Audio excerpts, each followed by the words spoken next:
Zee 24 तास एक पाऊल पुढे।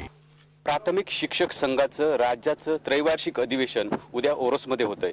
या अधिवेशनासाठी शरद पवार, पृथ्वीराज चव्हाण अशी बडी मंडळी येणार आहेत। मात्र हे अधिवेशन सध्या गाजतंय ते वेगळ्याच कारणाने। इथे येणारे जे शिक्षक आहेत ते सहलीसाठी येत आहेत असा एक आरोप इथे होऊ लागलाय। मला सांगा पाटील साहेब, या एकूणच जे तुमचं उद्याचं अधिवेशन होतंय, या अधिवेशन होण्याआधी हे जे शिक्षक येत आहेत ते गेले 8 दिवस इथे येऊन दाखल झालेत, हे एकूणच सहलीसाठी आलेले आहेत असा प्रकारचा एक आरोप महाराष्ट्रातून होतोय। पालकातून त्याबाबत नाराजी व्यक्त होते। आपण काय म्हणाल याबाबत? या अधिवेशनासाठी सरकारनं फक्त 6 दिवसाची रजा दिलेली आहे। ही 6 दिवसाची रजा शनिवार रविवारी शाळा भरून काढायची आहे। मुलांचं नुकसान होऊन द्यायचं नाही, ज्यादा तासिकाही घ्यायच्या नाहीत आणि हे सहलीला आलेले नाहीत यांचं प्रचंड उद्बोधन इथं होत असतं।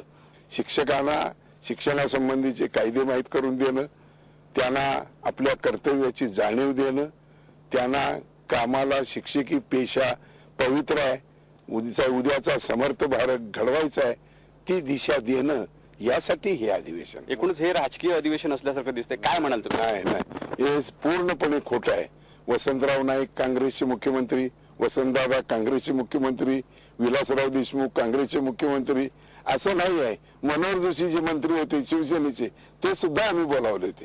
जो सत्तेवर आहे, जो आज धोरण राबवतो, त्यांना बोलवलं जातं। हे अधिवेशन कुठल्याही राजकीय असा पगडा नाही आहे किंवा इथे जे शिक्षक येत आहेत ते कुठल्याही सहलीसाठी आलेले नाहीत, तर उद्बोधन करण्यासाठी येत आहेत असं त्यांचं म्हणणं आहे। आपल्याला पाहावं लागेल की उद्या या अधिवेशनाला किती लोक उपस्थित राहणार आहे आणि आणखी काय आरोप प्रत्यारोप होणार आहेत। झी 24 ताससाठी कॅमेरामन दीपक वाघमारेसह विकास गावकर, सिंधुदुर्ग।